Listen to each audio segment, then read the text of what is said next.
on where will the 75 billion come from now that the Treasury issuing a statement 15 minutes after midnight that the Finance Minister will table a new bill to reverse the 0.5% VAT increase. Errol says online and all gambling must be taxed more. Also, a sin tax to help make up the shortfall. You could be onto something, Errol. The gambling industry in South Africa brings in last year, 1 trillion rand was gambled in South Africa. There have already been some suggestions for a gambling sin tax. Dana says where to get the money from. No salary increases for the president, ministers, deputies, directors generals, judges, no new vehicles and upgrades to ministers' houses. Simple, there is the money needed. Of course, every single billion counts to make up a 75 billion shortfall. But I think these suggestions are largely cosmetic, of course. Do we need 3 billion for VIP protection in South Africa? Not.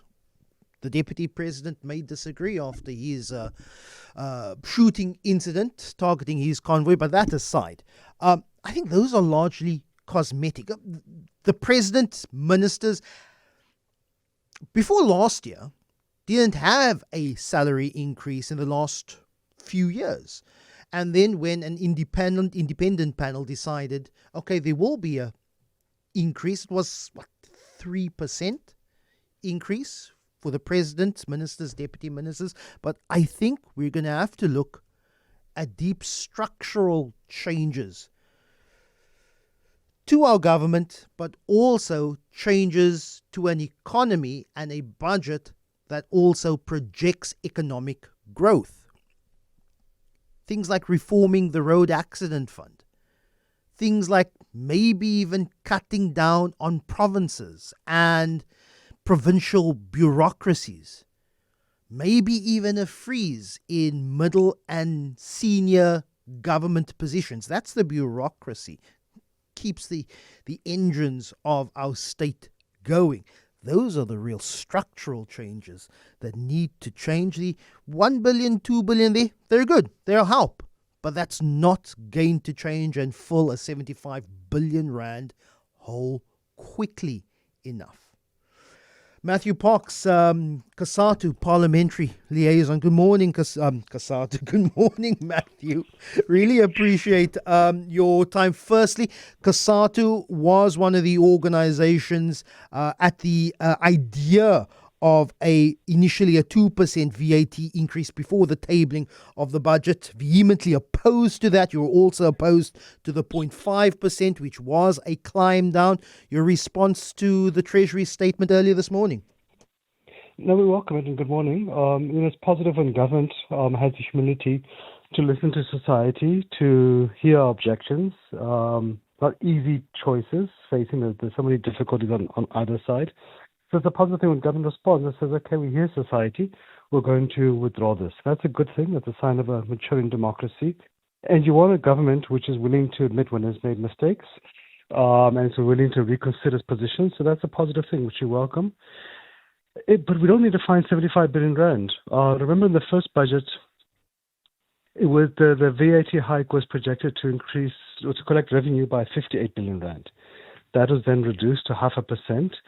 The 0.5% was projected to collect about 14 billion rand. That's all we have to find, 14 billion rand. And that's not that difficult to find on the expenditure front. We made quite a few proposals on our side. And in fact, the South African Revenue Service, which is really doing excellent work, its staff there are really doing amazing work, has already over-collected 9 billion rand of its target. So you're looking at about 5 billion rand. And we think there are a variety of options, like some of them, like you mentioned, reduce some of the bling expenditure, if you can call it that, the traveling, the catering, the consultants, the adverts, so forth.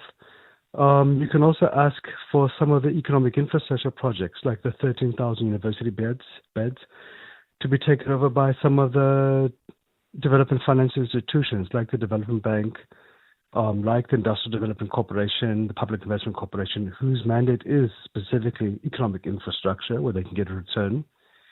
You can ask the CETA, the National Skills Fund, to contribute towards the cost of some of the public employment programs, especially the training costs.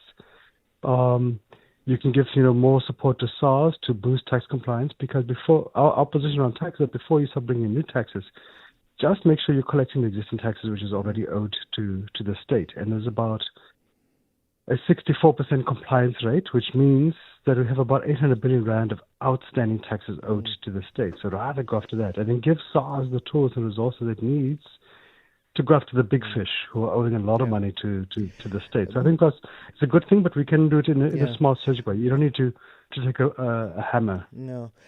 Matthew, are you worried by the finance minister seemingly using public programs as the guilt chip?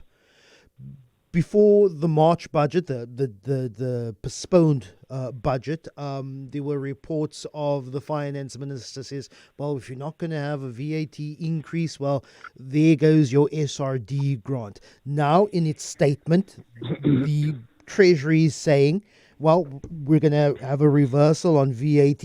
That means cuts to public programs, health, education, even social grants, etc. It seems to be that the finance minister is using public programs as his somewhat trading card here. No, it is concerning. One understands that the negotiations tactic, but it is concerning because when you're dealing with vulnerable people, you're dealing with society which is really struggling. We don't think we need to go the guilt trip. We understand the logic of Treasury saying, well, if you want to spend, you want to do these good items, you need to have a revenue source for that. We agree with that. But we think we need to find the right balance. There are important things that government does in society, like social grants to help those with no source of income, like economic infrastructure investments to help grow the economy, to help businesses take off, to help create jobs. But equally, when we collect revenue, we must always make sure that it's done in a way which protects the poor and those who earn the least, and make sure those who earn the most pay their fair share. And we think there are ways to do it. But again, when you have taxes, let's make sure that all taxes are collected. It doesn't make sense to squeeze those who pay the taxes and then to ignore those who just choose to give society basically a middle finger. And so I think we need to find the right balance. But again, it's not a 75 billion rand. And that's why we're a little bit concerned when they mention that amount, because that amount has already been resolved. You're talking about 14 billion rand from the VAT hike, and with SARS is 9 billion rand. You're basically talking about 5 billion rand. And in an expenditure envelope of 2.6 trillion rand, we don't think it should take more than a cup of coffee to find that 5 billion rand easily without inflicting pain upon the poor. A budget that will now be revised, a fiscal policy. We're currently of an expected GDP growth of 0.9%. That's not nearly enough to stimulate an economy. We have 800,000 new job seekers entering the job market every single year. We need an economy to grow by at least 4%, Matthew, just to even absorb those 800,000 new job seekers in a year.